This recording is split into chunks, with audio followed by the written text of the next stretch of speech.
Shalom, shalom, shalom, Israel. Hello, family. I'm back. Told y'all I was coming back. Told you it wouldn't be long.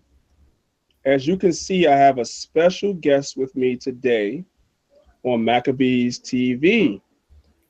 I've been told that the sisters are not represented on Maccabees TV. There's a false narrative that's being pushed mostly by people that are not a part of our community. And the false narrative that's being pushed by the people that are not a part of our community is that Israelite men hate Israelite women. That's the false narrative that's being pushed by people outside of our community. And sometimes us as men, I'm talking to the men, sometimes us as men, we don't do a good enough job trying to show people the opposite.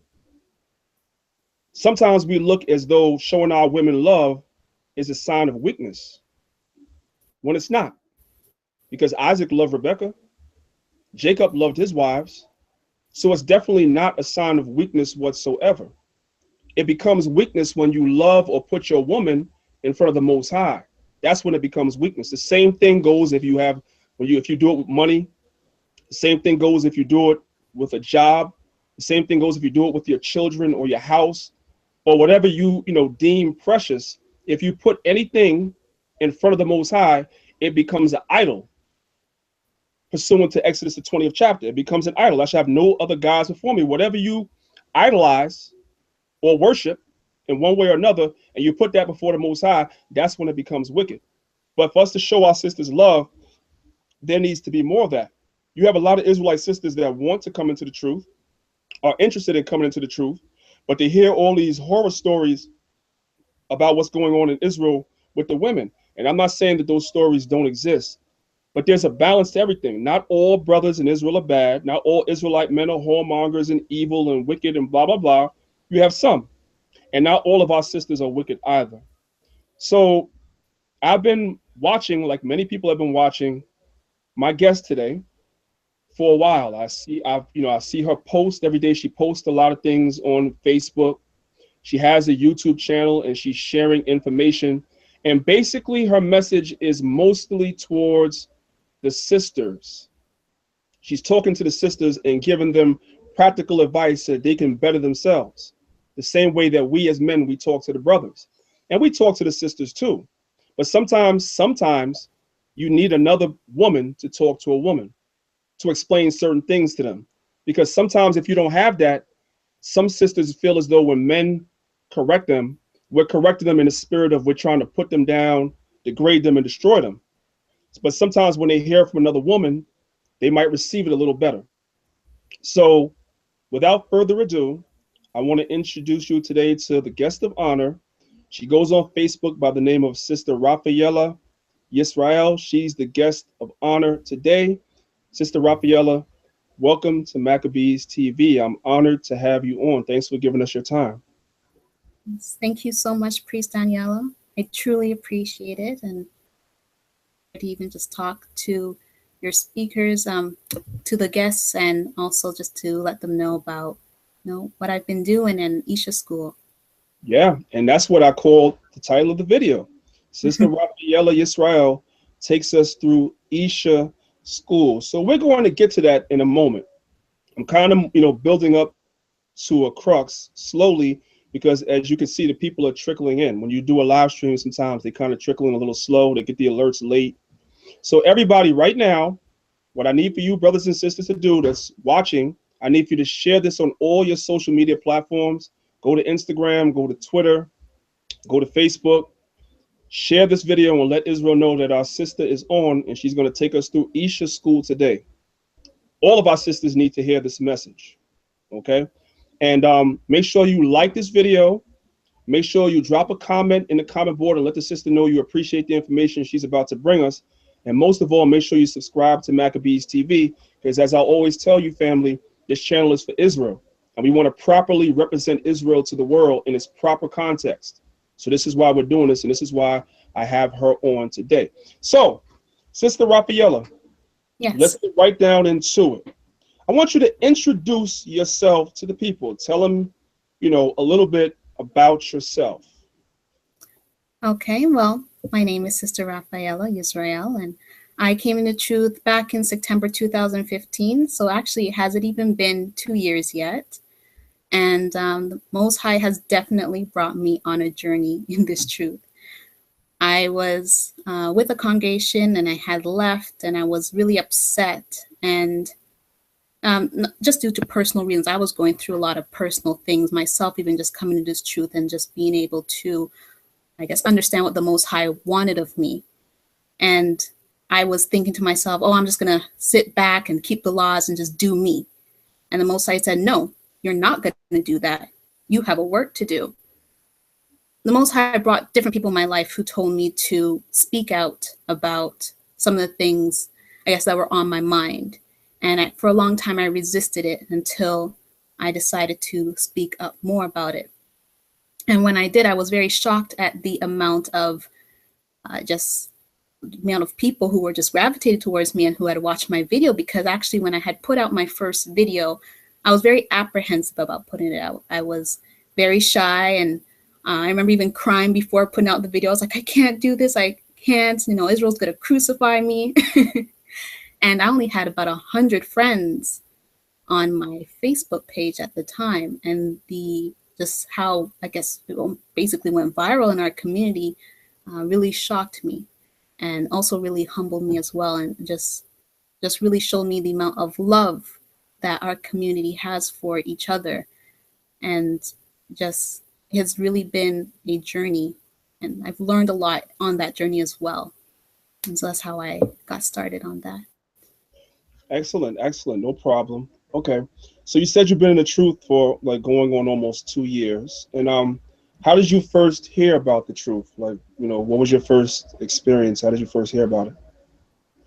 Actually, I had a friend who was doing some things for our nation, and I was helping just with the social media marketing of that, not really understanding what was an Israelite or what an Israelite was supposed to do in terms of keeping the law, statutes, and commandments. And I remember even that friend was watching a video on Maccabees TV back almost 2 years ago now.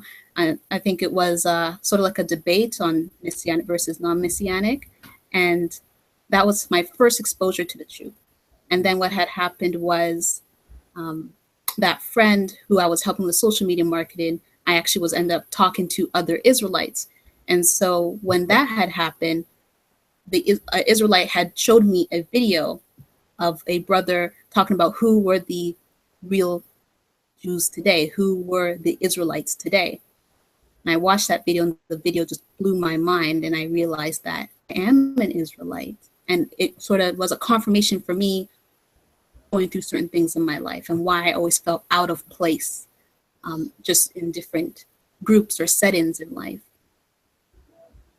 Okay. So prior to you coming into the truth and knowledge of you being an Israelite, unfortunately, the Israelite community has a bad reputation.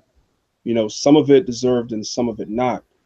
Had you heard some of those things, and if you had, what made you decide to continue with your journey as far as pursuing the knowledge of your nationality?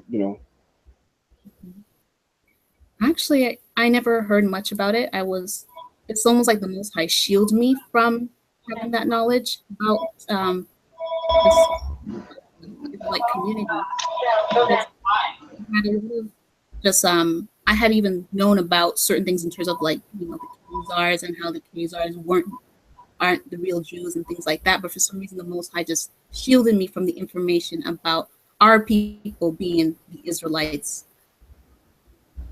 So I felt that the Most High allowed that to happen for me to have a unbiased view going into the truth. And so when I came into the truth, I didn't have all these negative connotations about things like that. I was just very eager to learn and very eager to help, because when I was even in the world, I was trying to do things for our people. Here, actually, I'm in Toronto. So here in Toronto, I was trying to organize and do things for our people. And that's why even coming to this truth, I have been just seeing what I can do, look at the skills that I have and how I can implement that and help our nation. Okay. All right. So I think that one of the things that stood out to me when I first started seeing your posts on my timeline was you mentioned something about what you call Isha School. That was the Yeah. first time I heard that phrase, and I heard it from you. Now, for the brothers and sisters that speak what's called Lashawan Kodash, we would say Ayasha or Yeah. Isha. That's a way of saying wife or woman. So tell us a little about Isha School. Like, what inspired you to start Isha School, and what exactly is Isha School? Well, after I made my first couple of videos, I had some people come to me and tell me that it would be a great opportunity that I teach sisters some of the knowledge that I had, that I started up a group. And so that's what had got me the inspiration to start Isha School. At first I was a little, I guess, anxious about how things were going to run and everything, but we have a lot of great sisters in that group who have been married in the truth for many, many years, who also offer a lot of their insights and experiences and just counsel a lot of sisters in the group. So it's a very beautiful group, and where a lot of people, a lot of sisters are just coming together and building that sisterhood. And I just see myself as merely a facilitator. I just really was, the Most High used me as the person to really just help bring these sisters together, as I don't have all the knowledge. I'm myself, I have learned a lot from even participating and being a lot of the discussions in Isha School. So tell us a little more about Isha School. If a sister is new to the truth, let's say a sister comes into the truth today, Yes. runs across your video, and she knows that she's an Israelite, and she's looking to make better herself, um, and preparing to either find a husband if she doesn't have one, Mm-hmm. or to be a better wife to her husband if she does already have one, or if she's not looking for that, just to be a better sister in general to her brothers in her nation. Yeah. So, what are some of the things that you guys teach the sisters in Isha School? Like, what are some of the things you guys teach? We teach some things on order and submission. There's a lot of sisters who post things that will edify other sisters in terms of even cooking recipes. Some sisters are gifted in sewing, so they can even teach sisters a bit about that, showing hospitality, what things we can do to really help our nation as sisters and use the gifts that the Most High has given us to really effectively do things in this truth to bring about our nation. You mentioned something about submission, and I Yes. know that for a few days you were posting a lot of posts about submission. So, I want you to elaborate a little bit on submission, because that seems to be a problem for some sisters. And I understand that we're all coming out the world. Mm-hmm. So for some sisters, based on what they were doing in the world, whatever like that, they may have, they may be single mothers, with no father for the child around, and so they had to do everything, and they become really independent, Yes. what have you, because they have no choice. And they find out that they're an Israelite, and they'll get, a husband, but then they find it hard to submit to him because they were always so used to doing things a certain way. So I know that you definitely get some pushback from some of the sisters. I've seen it. I've seen sisters, and I'm going to use that word loosely because you can't be a real sister if you're attacking somebody that's saying something positive to you, to our people. Oh, And praise. I've seen where sisters have come to you and say to you, you're just trying to get attention. You're just trying to make a Mm. name for yourself. Like, I've seen those things, and I'm asking myself, but she's posting scriptures. And what in her conversation or her post is trying to draw attention to herself? Like, she's basically sharing useful information with other sisters. Mhm. So the submission thing is a real hard thing. So I want to know, it's a two-part question.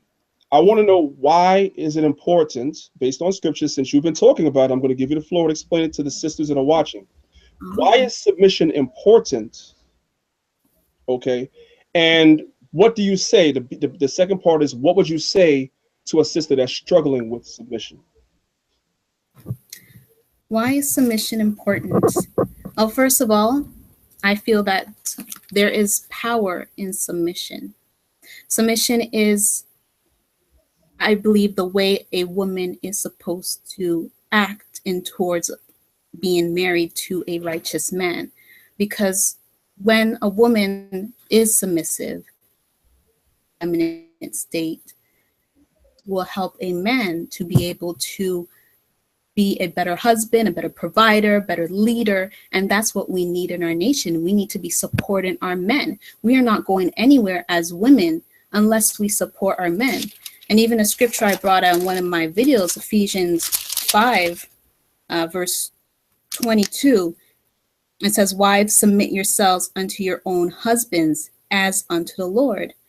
For the husband is the head of the wife, even as Christ is the head of the church, and he is the savior of the body." And verse 24, "Therefore, as the church is subject unto Christ, so that the wives be to their own husbands in everything." When our women are able to fulfill that as being submissive, this is the correct order that the Most High has outlined for us in the scriptures. Even going back to Genesis, in Genesis 1 and 2, when the Most High created Adam and took Eve from Adam's rib, and even the roles that were placed there, where Adam, his role was to take care of the garden, to take care of Eve, and Eve was the weaker vessel, easily to be, easily swayed, and therefore she was to be submissive to Adam. And a lot of women, it's hard for them, like you said, the whole independence, just having to live that independent life, having to do everything themselves, and then having to then be independent and then switch from being dependent to a man. That is something that is hard for our sisters, but definitely there are scriptures in place to help us. And even in Isha School, I had made a video about it in terms of a sister, an elder actually, Elder Gina Murray. She has written a book to really help sisters and help the brothers as well about the biblical family structure. And actually, I have that right here. Can I share it too? Sure, you can. Sure. Yes. So here, But Then in Him by Dr. Gina Murray, Biblical Family Structure. And a lot of sisters in Isha School are reading it as well to really just help them in terms of understanding the roles and how this will help us in turn to be able to build our communities and to build up our nation. Where can they get that book, sister? Do you have any It's available on Amazon. So again, it's just hold it up. Yeah, hold it up one more time, like steady to the camera so that they can see it. Move it a little to your right, if you could. A little more to your right. There you go, right there. All right, let me be quiet so they can see it. Say something, sister. Yes. There you go. Okay. Say something. Yeah. All Okay. right. You're good. Yes. So, yeah, that's a beautiful thing. And I always tell sisters, I try to tell them that, like you said, you said it so eloquently, that submission for a woman is where her power is. Women's power lies in two places, man. It's in being submissive and also being feminine. Feminine is a power. A woman is actually less powerful when they try to take on the role of being a man. Mm-hmm. You go back and you look at Esther, right? Hadassah in the scripture. You know what I'm saying? The king was ready to give her half his kingdom. Half his kingdom. Why? Because she was effeminate as heck, very beautiful sister, but she was also very submissive as well. And that drew him closer to him, and he was willing to do anything for her. A lot of sisters don't understand that when you take on that really, really effeminate spirit, you see, and you carry yourself a certain way, that man in your life will do anything for you. He'll do anything for you. And that's where your strength lies. The strength of a woman is not lying in trying to be like a man. That's not good. That's not your strength. Your strength is in your submissiveness. Your strength is in your humility. All right.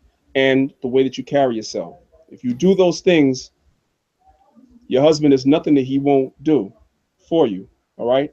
I want to ask you another question, because I want to, I always ask, like the sisters in my camp, I've asked them this, and I've made a post on it before, but I want to see what your answer is, and then I'll give you mine. Yeah. I want you to tell me, what is, according to your reading of the scriptures, what is a Proverbs 31 woman? because a lot of sisters claim that title. They walk around that with that title, and every woman in Israel says that they are a Proverbs 31 woman. And I sometimes wonder, did they actually read that scripture? Mm. So I want to get your take on what is a Proverbs 31 woman, and then I'm going to tell you what I tell people. Okay. Well, first of all, I don't claim to be a Proverbs 31 woman. I consider myself a Proverbs 31 woman in training. I aspire to be a Proverbs 31 woman. Um, Proverbs 31 woman was a married woman, and she was an industrious woman. She did not waste time. You can see in the passages that she spent a lot of her day doing things to elevate her husband and to elevate also her children. Even in Proverbs 1, it talks about who she was, that her husband was known among the elders in the gates. A Proverbs 31 woman is a woman that brings honor to her family, brings honor to her Lord. And that is the Proverbs 31 woman. All right, you hit the nail on the head 100%. I couldn't have said it better myself.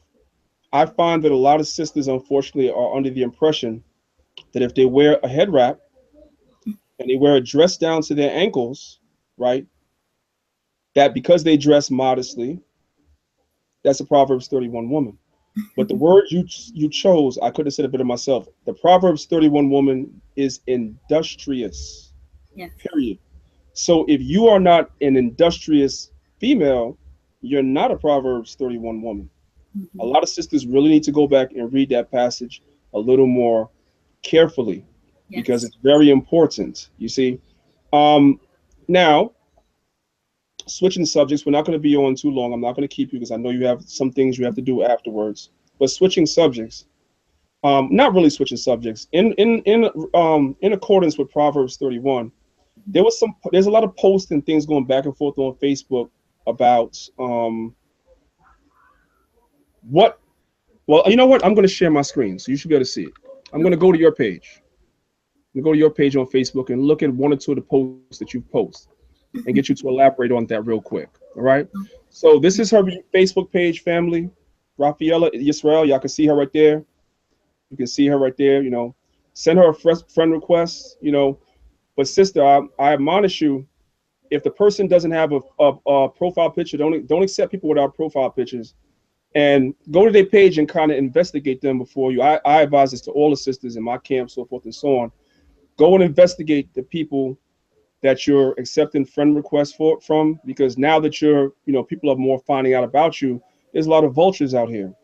Yes, All there right. are. So with me showing this, what I'm saying, people are going to see you and the vultures are going to start swarming and they're going to come to your page and send you Facebook requests and they're going to, be in your inbox worrying you and stuff like that. So just be careful with who you accept. All right. Just keep your circle just big enough. All right. But anyway, Thank you. here's one of your posts right here. It says, single sisters, when courting, ask yourself, what skills do you bring to the table to help him accomplish his vision? That encapsulates Proverbs 31. That all goes back into being industrious. And these are the types of posts that the sister posts. So as y'all could see, she's always, giving positive messages to the sisters. So now, I guess I should ask you, what do you tell a sister that is interesting in courting a husband? Like if a sister comes to you and says that I've found a brother that I'm interested in, and I'm interested in courting, he's interested in courting me and I have an interest in him. Give us some of the advice that you would give a sister that comes to you and says that. What would you say to her? Well, the role of a wife is to be a helpmeet unto that man. So she needs to look into herself and see what she has, what skills does she have to be able to help that man with the purpose that the Most High has given him. Another thing she needs to find out is if that man has been, does he have the awareness of the purpose that the Most High has given him.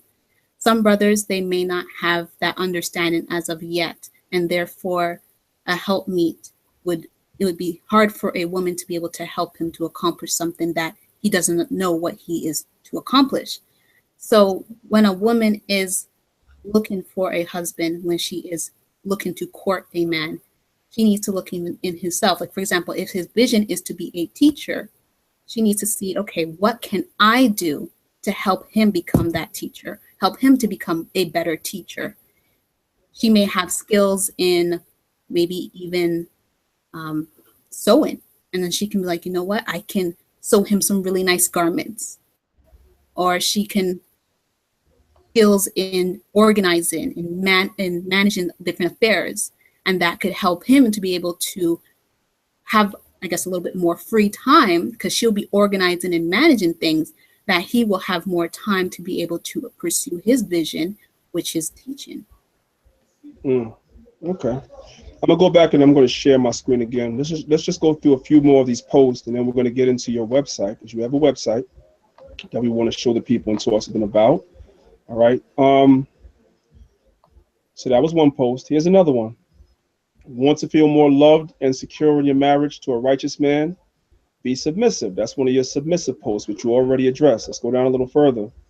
Want to increase his confidence in being a good husband? Be submissive. Let's go and let's check one more. Want to help a righteous man become a better leader, protector, and provider? Be submissive. So you definitely have a consistent message that you're trying to give the sisters as far as being submissive, Yeah. which is required in scripture anyway. And here's, one of my all-time favorite statements. Stop complaining, be the change you want to see in Israel. And I preach that because I hear so many stories about things that have happened to people. I personally have been in Israel, since 1992. All right, so you can do the math on that. That's a long time. So I've seen a lot of stuff. So if y'all don't hear me complaining about all the stuff that I've saw in Israel, then I tell a lot of people sometimes I don't want to hear their complaints either. I think that we have to be the change, just like you said, in Israel that you want to see. If there Yes. were elders and leaders before me that did corrupt things, doesn't necessarily mean that now that I've become a teacher and in a position as an elder, does that mean I'm going to do what they did? It's just like, they say that, you see your parents do something, right? And then you're going to, as a child, you sit there and watch it, and you take that habit when you get older and you do the same thing. Your mother was a drug addict, so you're going to grow up, you're going to be a drug addict. You know what I'm saying? Your father was a gang member, so now you got to grow up and you got to be a gang member. It doesn't have to be that way. So I 100% agree with that post that Israel needs to stop complaining. If you're seeing something in Israel that's lacking, you go and you plug that hole and you be that difference maker and show the people how it's done. And I feel like that's what you're doing, because there's plenty of opportunity to complain. And there's a lot of complainers in Israel. A lot of brothers and sisters complain morning, noon, and night, sun up to sundown. There's two types of Israelites on Facebook. You have what I call argulites. That's a word I coined. Argulites. All they do is sit up on Facebook all day and argue doctrine. And then you have complainerites. They sit up there and they complain all day about what happened 10 years ago, what happened 15 years ago, what happened 7 years ago. Instead of just going in and be like, you know what, I saw what that person did, that wasn't right, so I'm going to do something. I'm going to show the world. I'm going to show the world that this is the real way the Israelite conducts themselves. And that's what Maccabees TV is about. Maccabees TV is to say, you know what, there's a lot of negative stuff about us Israelites out there, but I'm going to show the world that we do stuff different over here. And that's one of the reasons why I asked you to come on, because part of showing the world we do things different is to give respect and honor to the sisters that are doing right, like yourself. You want to say something? I'm sorry. No, I was just agreeing with you. Definitely, I even was, when I came to truth, I was complaining a lot as well, and I had to stop myself and tell myself, wait a second. If I have time to complain, that means I have time to make something happen. And so instead of wasting time sitting around complaining, I started putting that energy and that time into being the change I wanted to see in Israel, taking a role and doing different things in Israel to really help our sisters and help our nation. Because a lot of times when we're complaining, the scriptures talk about it, that, we should not be murmuring, because again, it shows that precious time is being wasted. Time is a talent. I was taught from young, time is a talent, and we will be held accountable by the way we utilize our time. All right. So beautiful point. So let's go ahead and share my screen again. And first of all, I'm going to show people your YouTube page so that people can see it. Let's go. Where are we? Here we go. All right, family. This is her YouTube page, right? This is sister. It's called Israelite Love, and you can see her picture up there. It's called Israelite Love. We got to do something about this right here, family. We have to do something about this. You see this 312 right here? We have to double and increase that. See, I just subscribed right now. Did y'all see that? I just subscribed to her channel. Now, you notice when I subscribe, you see this little bell right here that's next to it? When you subscribe to any YouTube channel, after you subscribe, you also have to click this bell. What does the bell do? You see what's on my screen now? It's giving me a notifications alert, okay? So I'm going to click it. And I'm saying that every time that she uploads a video, I want a message, let me know she uploads a video. That's how you keep up with channels that you like. A lot of times I do live streams and I do different videos and people come on later and it's like, oh, I missed it. So what you do is when you subscribe to the channel, make sure that you hit this bell right here so that you get notifications every time the person uploads a video or does a live stream. You'll get a notification on your phone, wherever you're at, and you'll be able to keep up with what's going on. So the sister is doing excellent work. All right. So we want to get these subscribers up, family. So I need everybody to come over here to the Israelite channel, Israelite Love. Just put it in the search. That's what I did. She comes right up. Hit the subscribe button. Let's look at some of the videos that the sister has. All right. Israelite Love. And the video is called, Is There a War on Submission? All right. So the sister is very, very consistent with what she talks about. All right. On this particular video, she was on a radio show. On this particular video, she's talking about Isha School, and she's showing that same book again. So the Most High has definitely using the sister to talk to a lot of the sisters, which is something that I feel like is needed in Israel, and we need more sisters like her. Now I'm looking at the comment boards, and I see that Sister Renee Israel says she just subscribed. Big up to her. Big up to you. Destiny, I see that you're saying you subscribe. Big up to you. Anava Kahan 12 said that they're about to go and subscribe. Big up to you. I need everybody in the chat. Everybody in the chat, everybody that's on right now, please support the sister. Come to her channel, Israelite Love. Hit the subscribe button, hit the bell, and let's support positivity. Let's support people that are going out and showing Israel in a positive light. Let's stop complaining about the camps and the individualites or whoever they are that are giving Israel a bad name, and let's shine the bright light spotlight on Israelites that are doing the right thing. All right. So, Sister Raphaela, if you're looking at the screen, this is your website. So what I want you to do now, I want you to introduce the family to your website. I want you to tell the family about your website, and what inspires you to start it, and what its purpose is. Just pretty much let them know. The floor is yours. Well, Israelite Love, basically, to build our nation, to build communities, we need to come together and have righteous families. And with the videos that I talk about, and I talk about, submission and roles and order, a lot of people have even come to me and asked, where am I going to find a husband? Where am I going to find a wife? And there has been, I've even seen it myself, it's been hard for righteous men and righteous women to find each other. So that's where Israelite Love was birthed and came about. This is a site for those serious, looking for Israelite love. We don't want any foolishness going on, and people will be blocked and banned from the site.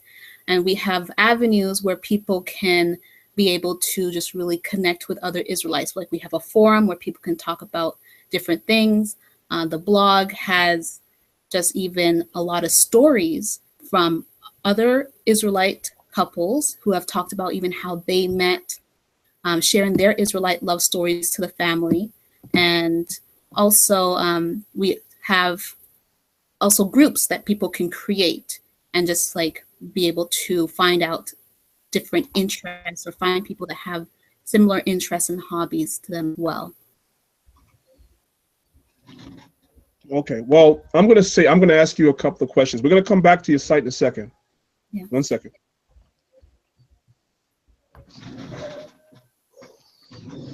All right. So what I want to ask you is this, right? Um, Now I'm picking your brain a little bit, but don't worry. I know you're a smart sister, so I'm picking your brain a little bit.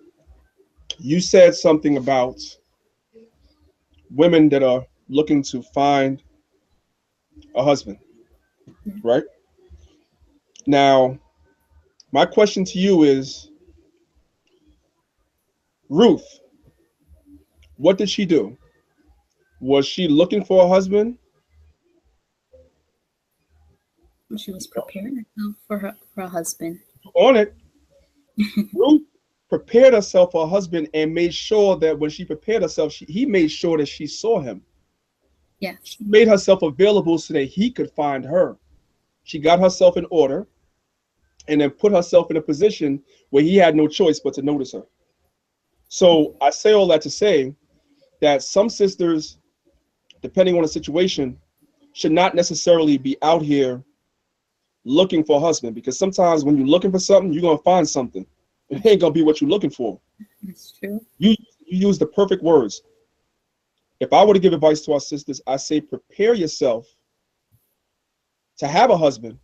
And if you are prepared to have a husband, it's only a matter of time before that man is going to find you. Yes. He's going to see you, and he's going to want to come and court you. He's going to approach you because you prepare yourself to be found. Mm-hmm. That's what Ruth did. That's what Ruth did. So I'm just throwing it out there to you because that's an alternative. I feel like some sisters are looking for husbands, and first of all, some of them don't even know what they should be looking for. It's true. I think some of them also. Shalom, good brother. Shalom, peace. Let's put that right there, Ken. Okay, good. I appreciate you. All right. You leaving? No, brother. Okay, so I'll be out there in a All right, little while. you take your time, brother. Yes. I think that some sisters are actually out here looking for husbands, and I want to speak to the sisters and say that I want the sisters not to rush. Mm-hmm. Now, in the Torah, in the scriptures, there's no particular. I'm going to ask you for your opinion on this in a second. In the Torah and the scriptures, there's no particular time limit as far as courting someone. However, through experience, I'm speaking through experience. When I was at back in the days when I was under my elders, there was a 6-month to a year rule in the school. Now, every camp deals with things differently. Mm-hmm. When the sisters came into the school, the elders was like, they didn't want any of the brothers approaching the sisters, because we know, again, let's keep it real, a lot of Israelite men are vultures. Let's just keep it a buck. The more attractive the sister is, the more blessed that she is the more vultures that are circling the carcass. It's just the way it is. And it's the nature of a man in some respects. So I'm not even knocking it, because a man is supposed to find a woman beautiful. So that's not necessarily the issue. But the issue sometimes is their intention. Do they really intend on wifing a sister and dealing with her according to the scriptures, or are they just looking for, Anyway, in the old school, the elders had a rule where the sisters had to be left alone for a certain amount of time when they came to the school so that they could learn. They need to go through Isha School, which is what you're teaching, and learn how to, the qualities that a good wife should have instead of just rushing into marriage. Because learning you're an Israelite and our customs and our laws and how our wives should conduct ourselves, you have to deprogram from the world. That takes time. Then after the sister was in the school for 6 months, if she wanted to, court, if a brother and sister, if a brother and sister decide they wanted to court, they would go before the elders. And if the brother has a good report, the elders will give their blessing, and there will be an announcement made in the congregation that the brother and the sister are courting each other. And what that does is that keeps the vultures away, so the other brothers are not trying to talk to their sister. She's just courting that brother, and they're trying to get to know each other. And then there's another time period for the next 6 months where they need to court each other and not actually consummate the marriage. I'm going to use that word, not actually consummate the marriage, because then you get to see, even the longer you know a person, is you get to know them a little bit better. Nothing is fail-proof. Sometimes a person could be, the greatest person ever until you actually are married to them and they show you something that they were hiding. But taking some time sometimes definitely helps preserve marriages a little bit more. You take time to get to know them. In my particular camp, we have a 6-month rule too. I took that from the elders and we implemented that in my camp. I always tell brothers and sisters, if you cannot wait, then go find somebody outside. But if you're new to the truth, You cannot marry somebody in here for at least 6 months. Take time to get to know yourself, take time to get to know the creator, and prepare yourself to be a wife and a husband, because this goes for brothers too. Prepare yourself to be a husband or a wife, and then you could court one another. So I want to get your views on that with all that I said. What do you think of some, what do you think about those rules? And do you have any other suggestions to sisters out there that are looking for husbands or looking for, companionship? Mhm. Definitely agree with you. Definitely. Even when I came into the truth, I was not courting any brothers for over a year. And so that helped me to be able to have a good foundation, able to understand the scriptures, what was also required of me as a wife, if I were to want to be a wife and to court a brother, and what is also required of me as a sister in the truth. And in terms of sisters, if they are looking for a companion or they are interested in a companion, they're interested in courting a brother, I say, join Isha School. Message me on Facebook. You can um, contact me even on Israelite Love, and I will definitely add you to groups so you can learn from other sisters who are married, who have children, um, and are in different, I guess, unions, whether it be monogamous or polygynous, so you can learn from them, learn what they went through, their experiences, and just even counsel with them to be able to make good decisions in terms of courting a brother, and even just having understandings also in terms of what is required of you when you are courting someone as well. Okay. Give me 1 second. I had to put somebody on timeout in the chat because they're here to do nothing but distract from what you're saying. They're arguing about something that we're not talking about. Um, so I done put his behind on timeout, family. I wasn't paying attention to the chat. I apologize. So now y'all could, because I know people want to hear what you're saying and comment about what you're saying, and all the comments that this person is just um trolling. Okay, I'm going to take a couple of questions from the comment board real quick. Somebody asked you, what is your opinion? You knew you had to know this was coming. Somebody asked, how does Sister Raphaela Israel feel about polygyny? Sister wives, what is your opinion on that? Um, I am pro polygyny, but I believe there is a right and wrong way to do things. I feel that because most of us have not grown up seeing a polygynous union, have not seen a polygynous marriage, it would be of benefit all to be able to talk to and counsel with an elder who has a polygynous marriage, that they may be able to conduct things in order, that all parties involved are protected and are not going through any hurt, anything like that, because there has been instances, even with what I talk about on Facebook, a lot of sisters do talk to me about polygyny. And unfortunately, some people are using it as a way, again, to kind of take advantage of our sisters, to be vultures. And that's why it's also so important that sisters find elders that they can trust, that they can talk to, that they can counsel with, that can help them to be able to make good decisions and help them to be able to just even understand um, how a polygynous marriage functions. If I may make a suggestion to you, because I saw your post yesterday where you posted something of that nature about the sisters in the truth that are not married, they're not under their father, and they're not married. You made a post, I'm paraphrasing because I don't have it in front of me, where you said that those sisters should be protected underneath somebody, some of the elders. Find an elder that they trust, that they know is not trying to get it, get it on with them. He's just basically gonna, guide her in the right way, whoever that might be.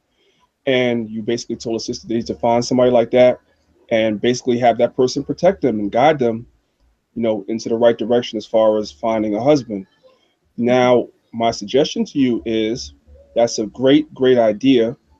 And I saw all the whole entire thread with people making different comments and people were suggesting different elders. So maybe at some point as you're building your website, you might want to add a tab for your members with a directory or a Rolodex of how to get in touch with a list of elders that's approved. Um, and They can find the elder that's suitable for them. Of course, we have sisters in your group. Obviously, some of them are messianic, some of them are just strictly Torah based, whatever. So you have to find somebody that's according to what it is that they're dealing with in their walk. But you make a list of elders, and you have the sisters reach out to these elders. Just make it readily available as a tab on your website. It's just a little suggestion because I think there's a lot of sisters in Israel that need that. Yes. And there's also a lot of elders in Israel that are nothing but raven wolves themselves. And they're no different than a young man. And preying on every sister that they get their hands on.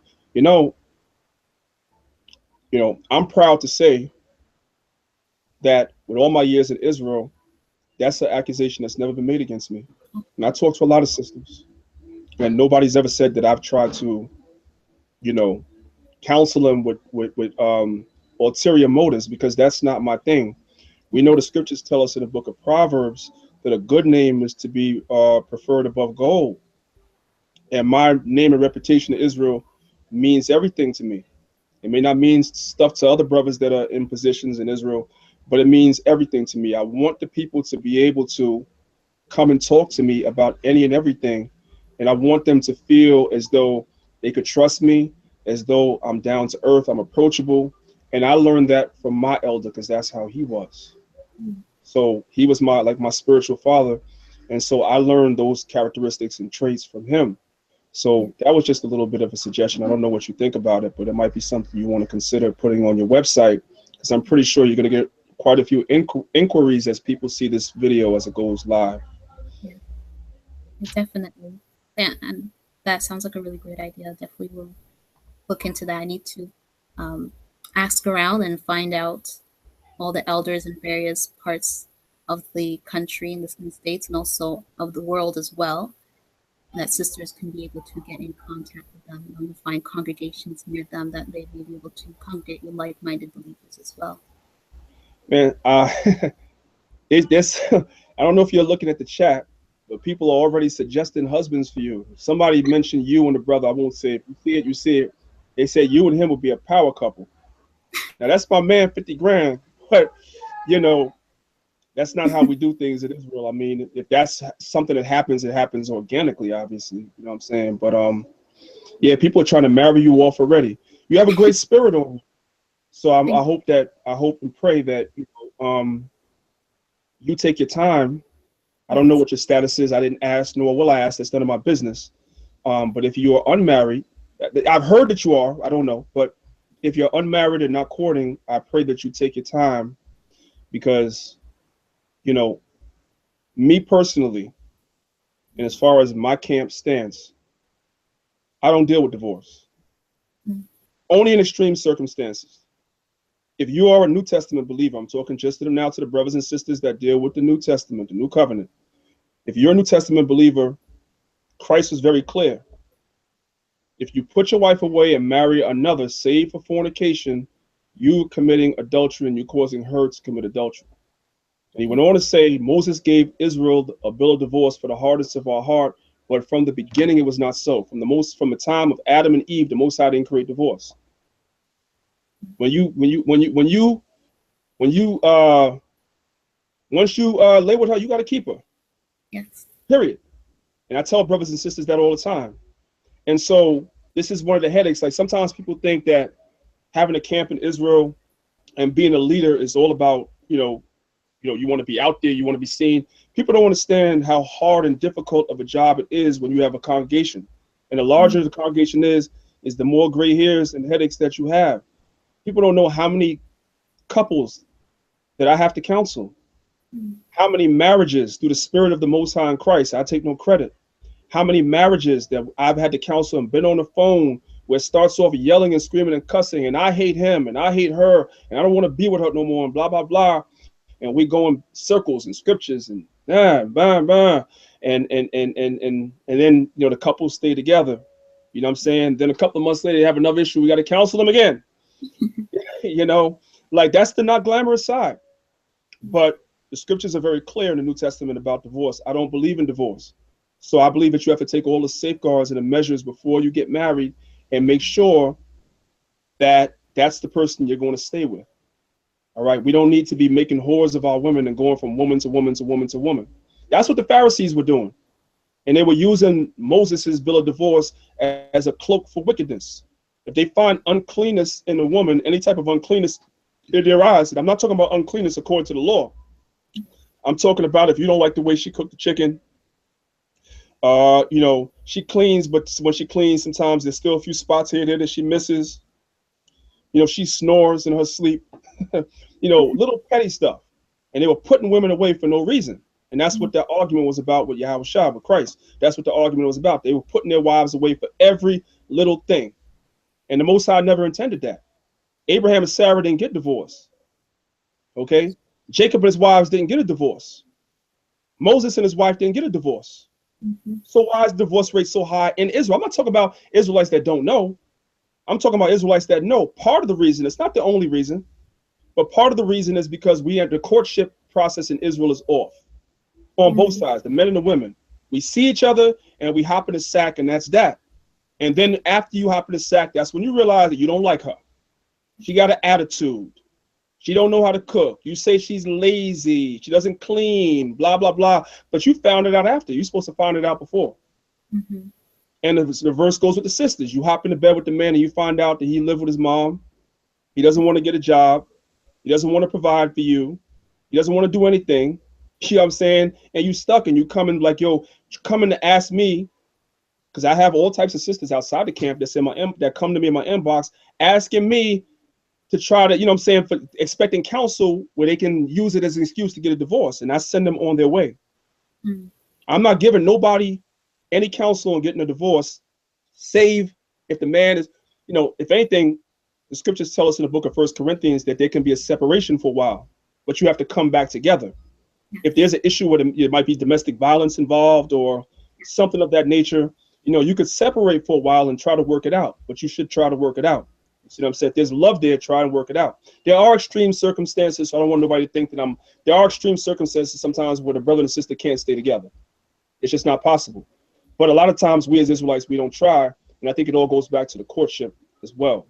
You know what I'm saying? We don't court each other properly the right way. So I just wanted to say that. You have anything else you want to add on that? Yes, Stephen, piggybacking. That's something I noticed as well. Also, why Israel not working out? And that's even why I even thought about going through Isha School, because a lot of sisters don't have that understanding of what is required of them as a wife, but also, what they should be bringing to the table as well. And that's something I had discussed in one of my posts, that when a woman is courting a man, she needs to understand his vision and see what skills does she have to help him to accomplish his vision. A lot of us, because we have been raised in this Western society, we love each other and love is going to make everything perfect. And it doesn't work out like that. Marriage is functional. It is a oneness that we need to cultivate. And that's something that a lot of our people have understanding has been removed from. They don't have that understanding. And therefore, just with Isha School and with the books that we're reading, is helping sisters to have that understanding. So they make good decisions. So they don't rush into marriages. So we can have marriages that last. So we can build our communities and so we can build back our nation. That's right. I always say the essence of Israel is the family. Yes. Okay. That's how you build a nation. You build a nation by building a family. A lot of people don't understand the mystery behind that. They don't understand that Israel started off as one family. It was Jacob and his wives, Isaac and Rebekah, down to Jacob and his wives. It started off as a family and turned into a nation. You know what I'm saying? You have a family, then you have a block of families. Like I'm using modern terms. You have a family in one house, then you have a block of families. Then you have a city of families, then you have a nation of families. So it all starts off at the essence with the family. No family, no nation. And the so-called white man, through his court system and through his policies that he has in place, he has decimated our family and taught us all the worst things about each other. A lot of our sisters in the world believe all the worst things about the black man, and a lot of black brothers are making all types of rap songs and everything and believe all the worst about our women, and our families are destroyed while the families of all the other nations are intact. And we can't see that we're destroyed. We're so destroyed that we don't know. If you really think about it, I always say this when I at camp, and brothers laugh when I say this at camp, but I always tell our people, you have to really think about this. It's a hell of a thing to be so destroyed that you don't know you're destroyed. That's a hellified thing, and that's where we are. We're in a bad state, sis. All right, I know you got to go in a hot second, so I just have one or two more things, and I'm going to go check out the comment board really quickly. I wanted to ask you something else about your website. I told you I was going to ask it before we got online, and I didn't remember. It just came back to me. What would you say to people that would say to you that this is a dating site? So you might have people that have a problem with that. Is that what this is? I would like to use the term courting site. It's just really to facilitate people to meet each other. And then we will explain this in detail, that the order is to find an elder, counsel with that elder during the courtship process, because there needs to be clear understandings of what is going on, what is the two parties working towards, so people's times are not wasted and people can think clearly and strategically about marriage. And it's not something that's just gonna, like I was saying earlier. Yes. No, go ahead, sis. Go ahead. Oh, I was just saying, like I was saying earlier, you just don't want it to where people are just, oh, I'm attracted to this person, I'm attracted to that person, let's jump in bed and let's get married. No. This is to really facilitate, to help is to meet each other, conduct things in the proper order. Okay. All right. So let me come to the comment boards. Let's see what's happening real quick. I'm going to briefly, family, because the sister has to go. Y'all been good on the comment boards for the most part. So I'm going to post the link in the chat. You're going to be able to come on live and you're going to be able to talk to the sister. So if anybody wants to come on live, you can come on live and you can talk to the sister and ask her questions. But understand that my trigger finger's on the eject button if anybody comes in as disrespectful. She's respectful, so approach her in a respectful way, family, all right? There's the link in the chat. I'm going to give brothers and sisters a few minutes to come on. If anybody wants to come on, if you have a question for the sister, if you just want to, tell her shalom and she's doing a good job, please come on the chat and say hello to her. In the meantime, while I'm giving people a chance to come on, let me share my screen again one last time and just promote her information one last time. Again, family, this is her YouTube page. It's called Israelite Love. If you like what you heard from the sisters, please come to her page and hit the subscribe button like I showed y'all and hit this bell right here. This bell is going to give you an alert every time she uploads a video. All right. So we want to get her to 1,000 subscribers ASAP. So I need everybody to come on, subscribe, and hit that bell. Everybody in the chat that's talking about what she's talking about, come and hit the subscribe button and hit that bell so you get the alert. All right. This is her website. Her website is called Israelite Love. See it right up there in the corner. This is an extension of what she teaches, and she's here and the Spirit of the Most High has moved her to promote healthy relationships and healthy courting in Israel so that we can get our family back intact, so we can get our nation back in order. So if you're interested in this information, come to her website, create a profile. I'm assuming that they have this page right here is for them to create a profile, right? Yes, and they can create a profile from their Facebook page. Ah, okay. So you go on, you create a profile and you become a member, and and that's pretty much it. And follow along after that. So let's show our sisters some support, family. Let's show our sisters some support. All right. Give me a second.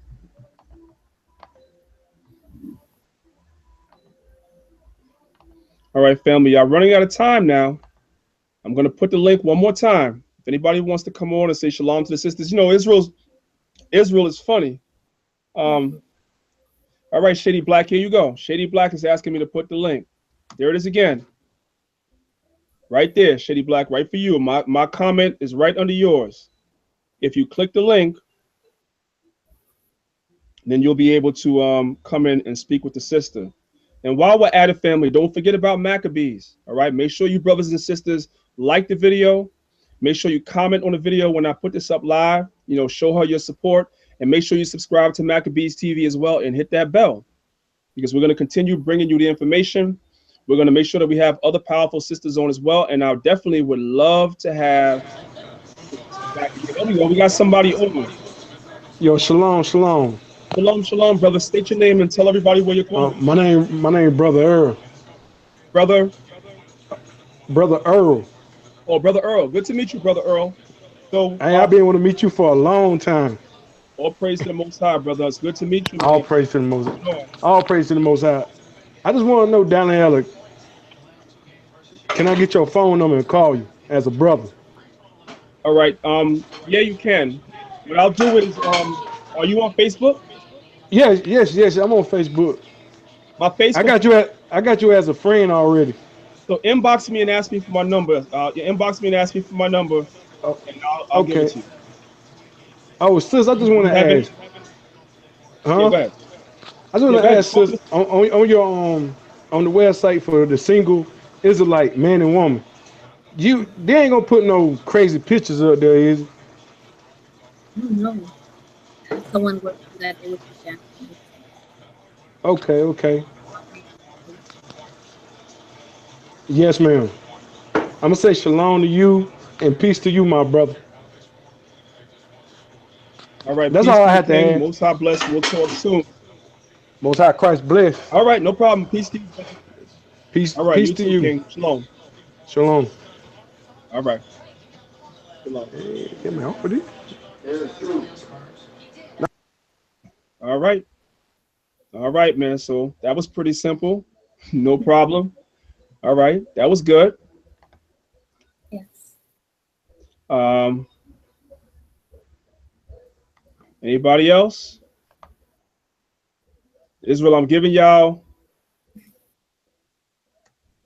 Okay. Somebody asked the question, sister. I just put the link for the chat out there again. Somebody asked the question that says, I think I know the answer because you answered it earlier, but I'm going to give it to you again. Mm-hmm. And I know the answer I would give. Someone asked on the comment board, I don't know if you see it. Her name is Just Queen. Shout out to you. Thanks for the comment. She asked, what qualifies a sister to be able to teach other sisters about marriage? That's for you, sis. Yes. I would say what qualifies a sister to teach other sisters about marriages, Mm-hmm. basically, having knowledge from the scriptures and seeing a need. I have received criticism that, I am unmarried and therefore I cannot teach.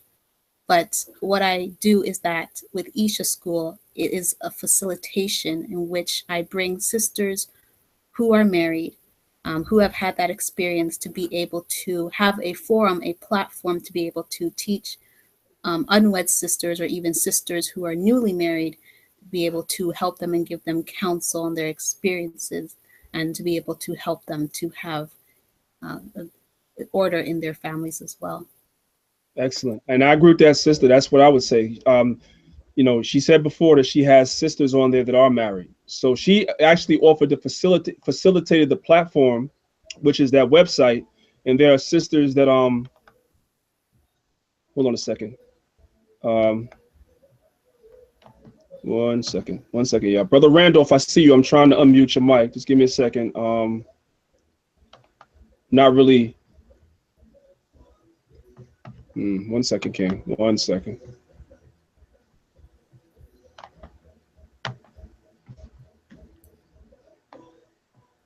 All right, Brother Randolph, I guess you have yourself muted. So you could unmute your mic and you could talk to the sister. Because I don't think I have you muted. So you can go ahead and unmute your mic, Brother Randolph. I see you.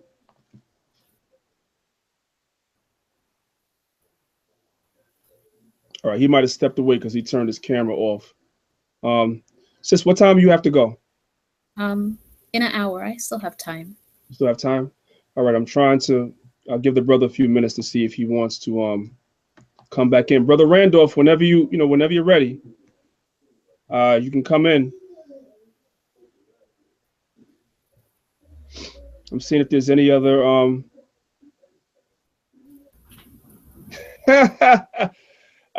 Raymond Salgado, I see you on the comment boards.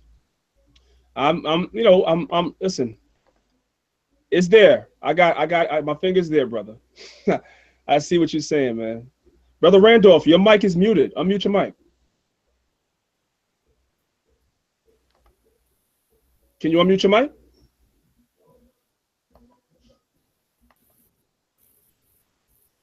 All right, Brother Randolph, do me a solid, right? I'm log out and then come back in. Because I don't know why you can't unmute your mic. Log out and come right back in. We're gonna wait for you. Just log out and then click the link and come back in and ask your question, all right? Because I don't know why it's not allowing me to unmute you. Can you hear me? Randolph, you're muted. We can't hear you.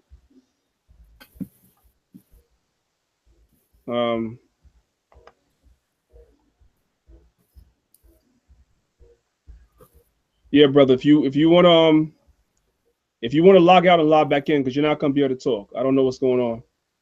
Anyway, let's go back to the comment boards and let's see what's happening over here. Okay, Just Queen's like the answer that you gave. Just Queen like the answer that you gave. So that's good. So that's pretty good. Let's see. Talk to the people about modesty. As far as the wife is concerned. Yeah, modesty as far as the wife is concerned. There've been every now and then there's a okay, well, what is your definition of modesty? Let's start there. Well, modesty is, I would say, being respectful and showing decorum not only in dress but also in speech and behavior. A lot of times when people hear modesty, they automatically think in terms of dressing. So like when our sisters come into truth, they wear the long skirts, the long dresses, and the head coverings, but they tend to neglect the behaviors and attitudes and in their speech, being modest in their speech as well. So being modest in behavior and speech is being mindful of what you're saying, be mindful of how you're acting, acting in ways that do not bring unnecessary attention to yourself, using words that are not of a woman to use. And those are things that also need to be taught in terms of modesty. All right. Michael Lambert, peace to you, King. You know what? As you know, I was having some issues with the last live stream, and I did see you hit the super chat, and I didn't shout you out. So my apologies 1,000 times, brother. I was just trying to get through that thing because I wasn't sure what was going on. But yeah, I appreciate the super chat. Big up to you. You always showing love, man. Big up to you. I need to have you on here one day too, by the way. We'll talk about that. Raymond Salgado and Majax Lilo, liked your answer about modesty. I did as well, because some sisters think as though, again, just like with the Proverbs 31 woman, some sisters think if they dress to cover their body, that they're being modest. But modesty is a behavior on many levels. So some sisters that believe they're modest still have some work in that area, which is what Isha School is all about. And in case you missed the memo, you can be a married woman and still go to Isha School, because there's something that we all can learn. All right, we're all, life is a journey, and the day you stop learning is the day you die. As long as you're alive, there's always room to learn something else. There's always room to improve yourself. The New Testament says that we should examine ourselves daily, whether we're in the faith. Look at our life and our walk and compare it to what's going on, what the scriptures require of a righteous Israelite man or woman. And if we fall short in a particular area, just work on it. And that goes to everybody, including myself. There's many, many areas I still need to improve on after all these years, and I'm trying. Shy 5, I want to ask you a question.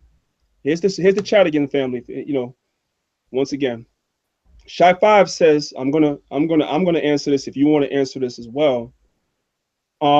Shy 5 says no woman should show her hair or any skin. I'm gonna talk to you about the hair. Like, what scripture says that? Now we know that Israelite women did wear head coverings, but let's be honest, they wasn't walking around 24/7, 365 in a head covering. That's not true. That's not true. As a matter of fact, when you go and you read, I believe it was Isaac. I could be wrong. I believe it was Isaac. When Rebecca saw Isaac coming, she went and got a veil and put it on. So she wasn't even wearing one. I gotta see if I can find that scripture. But Yeah, that's it. huh? Genesis. I think I have it marked. I should have it in Genesis. Yeah, she went and got it. So she wasn't wearing it all the time. So that's not true. So I guess because the sisters, her head is covered. The sister's head is covered right now. But because some of her braids are showing, I don't know if that's why that comment was made. But we have to speak according to scriptures. You know,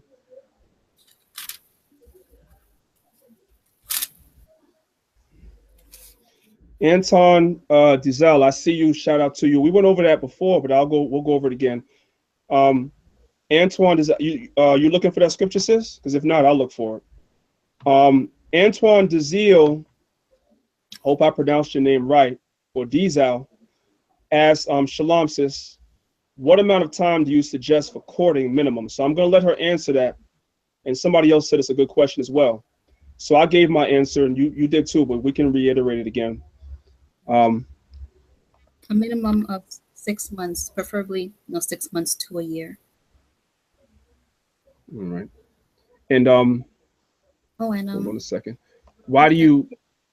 Yeah, I guess he maybe no, it's okay. That's all right. Randolph Rose, don't worry about it. It's not a problem. I just wanted to make sure it wasn't on my end that you couldn't, speak. Let me see something real quick. So remind them why do you think 6 months is a good, because I guess the brother, he said he just came on the post. So why do you suggest 6 months? We really need to have an understanding of brother, sister. That sister needs to have an understanding of what that brother's vision is, what his purpose is, been ordained by the Most High. She needs to see if she can submit to that man, because as the scriptures say that a wife is supposed to submit to her husband in all things. So of course it really helps her to find out, is this brother someone that I am compatible with? Is this brother someone I can submit to in everything? And likewise for the brother, he needs to find out, is this woman someone I can lead? Is she someone I can teach scriptures to? Will she listen and be able to be someone I can mold, to be able to help to accomplish and my vision, and to be that help meet that the Most High needs for me to be able to help to accomplish what he has set out for me to do. Mm-hmm. Okay. I found Go ahead, sis, continue. Oh, I did too, but what do you have? Go for it. Yes, so Genesis 24:65. I could start from 64. Give me 1 second, because I'm gonna share my screen so that they can see it. Give me 1 second, sis. 1 second. My computer's taking a little.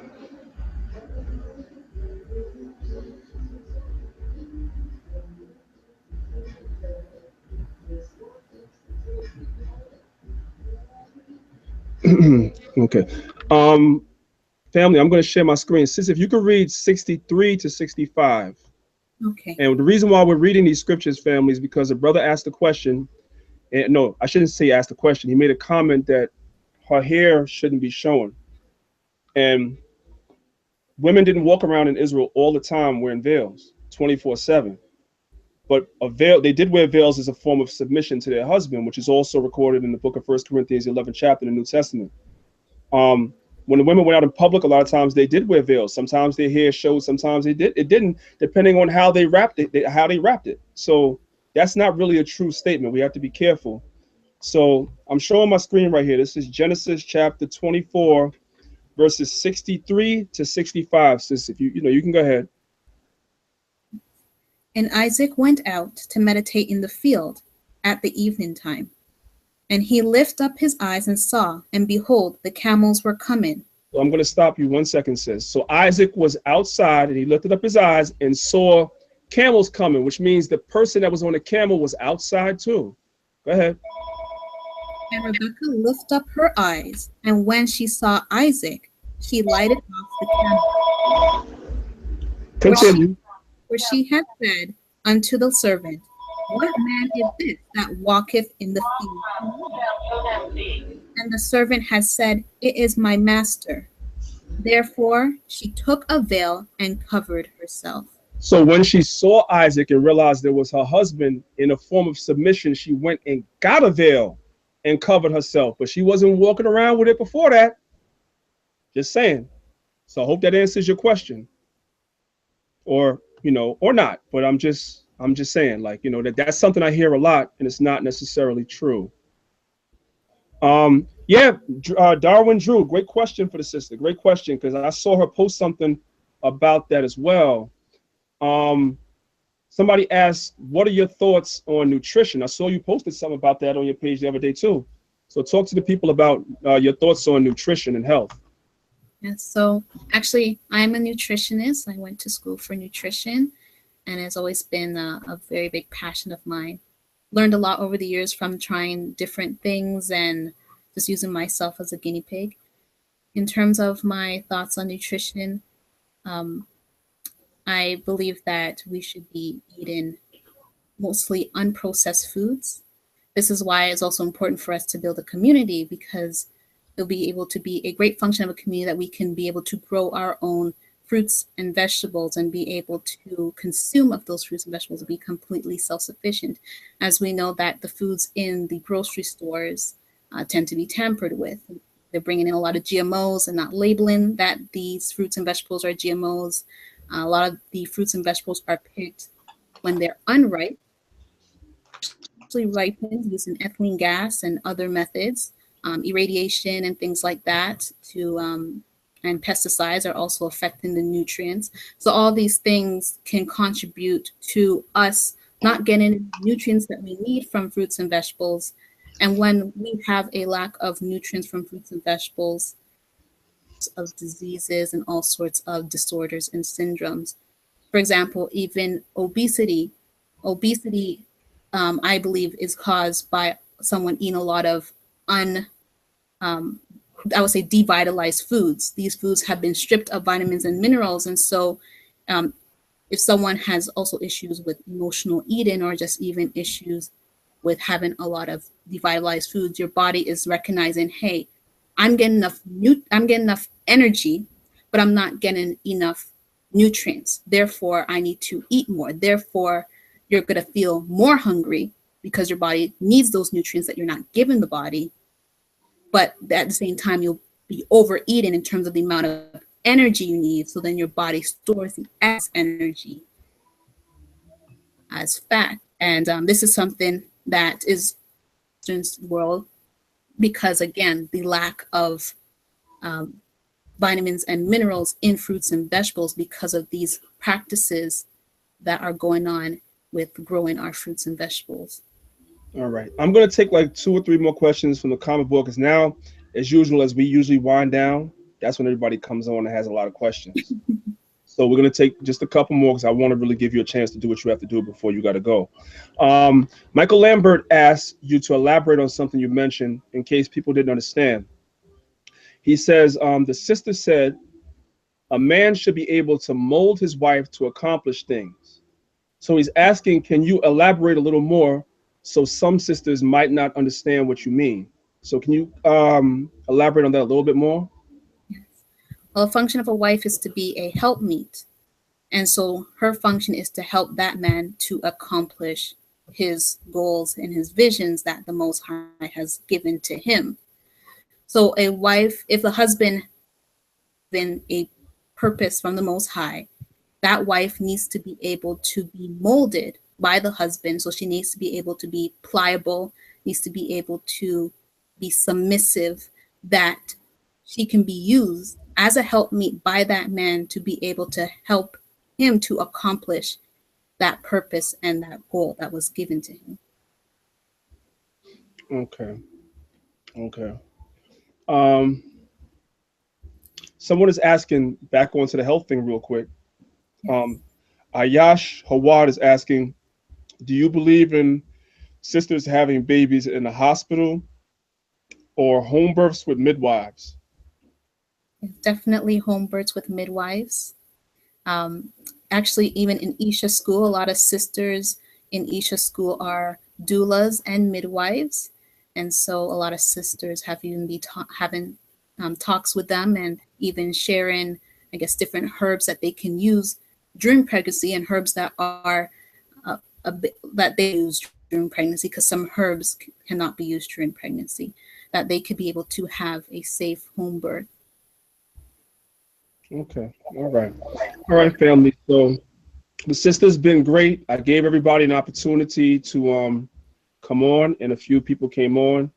And unfortunately, I'm going to take one more. The brother tried to come on, and he was having problems with his phone. He said his phone crashed. So I'm going to take his question. It'll be the last one, and I'm going to give you the final word.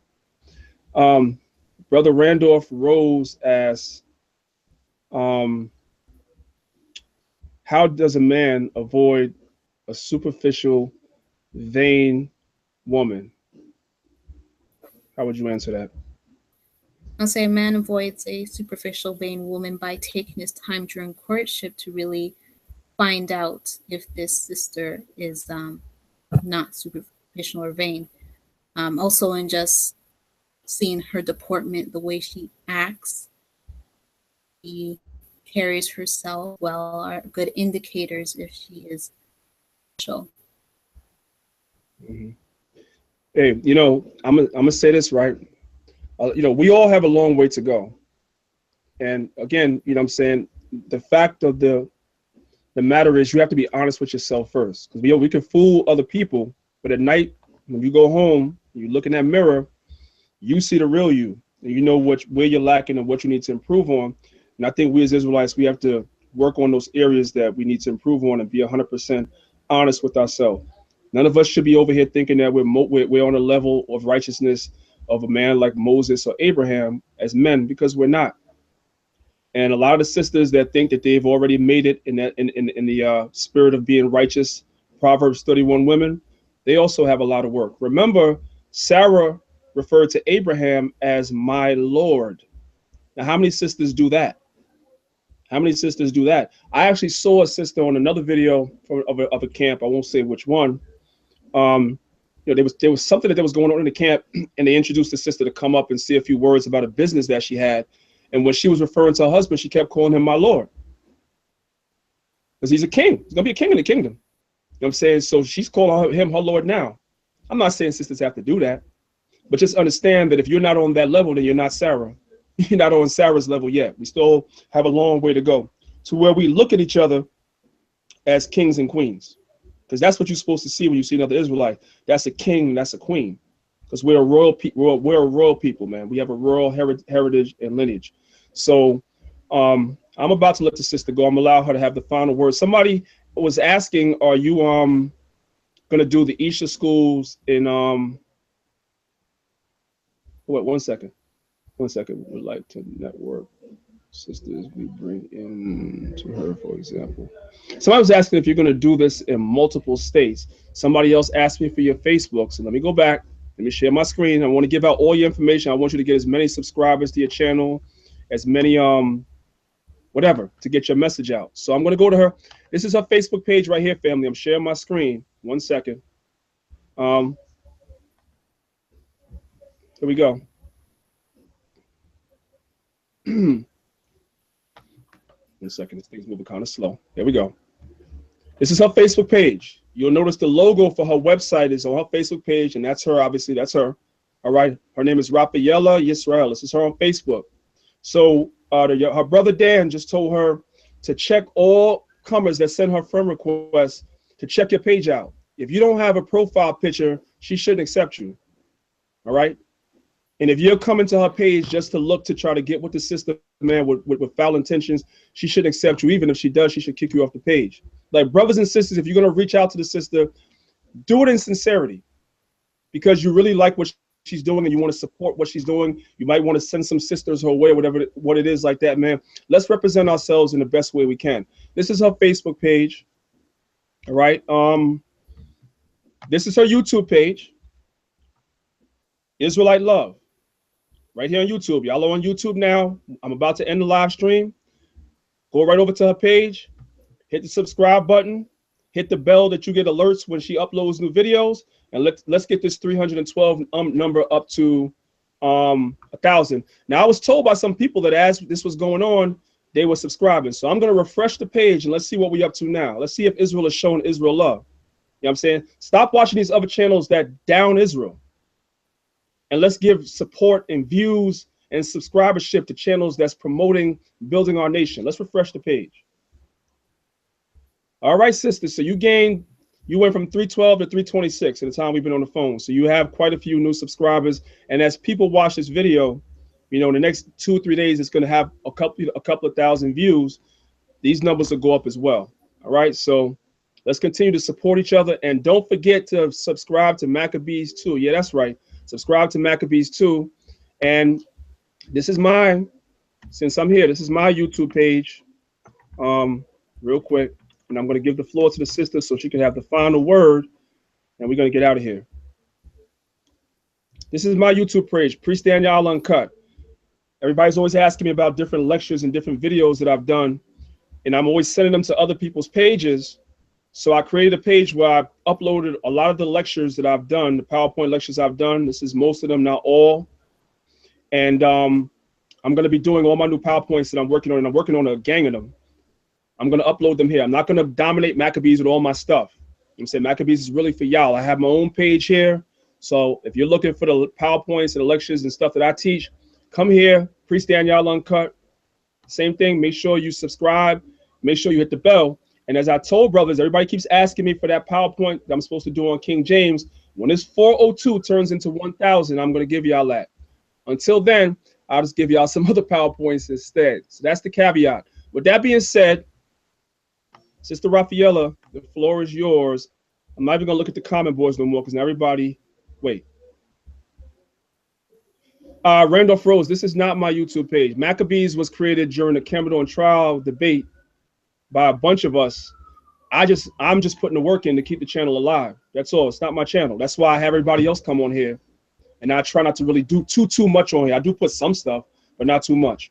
So with that being said, Sister Raphaela, I appreciate you coming on Maccabees. We appreciate the information. And I'm glad that people found what you were saying to be interested and are supporting you. The floor is yours for any final words. All praises. First of all, I just want to thank you, Priest Daniela, for just allowing me to be able to come on this platform and be able to talk to brothers and sisters in Israel around the world, that they may be able to see the importance of just building back our family so we can build back our nation. And I just want to let sisters know that they are not insignificant. Some sisters have this idea when they're coming to the truth that being submissive is not powerful. But no, sis, you are significant in this truth. You have a great work in this truth. You being submissive is powerful, and that is something that our brothers need to be able to corners, videos, picking up our people and bringing our nation back together. All right, family. Ivana Kahan says, no, thank you, sis, for the work that you're doing. Raymond Salgado says, Shalom, sis. Ox Bomani said, your interview was very edifying. So the people love the work that you're doing. I implore you to continue, and anything that you need, any advice you need, any help you need with what you're doing, I'm here. And anytime that you have a new project that you want to promote, just inbox me. Let me know. Listen, I got something new going on. If you have an event, when you officially launch your website, whatever, just reach out to me. We'll get you back here on Maccabees. The platform is always open to you. I appreciate you and the work that you sisters are doing. So family, that's going to be it for me. Sister, you can stay on. That's going to be it for me. I'm about to end the live stream now. I appreciate y'all, Israel. Thank you for supporting. And if you didn't see it, I did a live stream a little earlier before this one, where I was showing that they're bringing back the war on drugs, which is nothing but the war on our people. So now is not the time for us to be argue-lights 24 hours a day. There's bigger things going on in the world that affect us, and we have to focus on those things. So thank y'all for tuning in. I'll be back with another video for y'all real soon. I say shalom.